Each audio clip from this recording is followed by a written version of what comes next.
திருமாவால் டென்ஷனான திமுக தலைமை.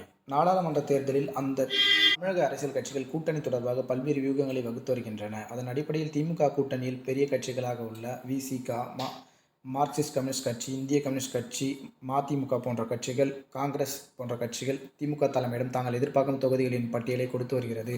அந்த வகையில் கடந்த முறை 10 இடங்களில் போட்டியிட்ட காங்கிரசுக்கு இந்த முறை 7 இடங்கள் தான் என திமுக தலைமை எச்சரிக்கை விடுத்துள்ளது.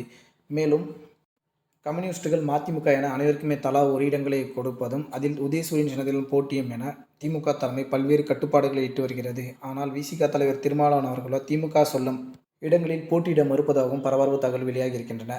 சென்ற முறை வி.சி.க. 2 தொகுதியில் போட்டியிட்டு 2லையும் வெற்றி பெற்றது.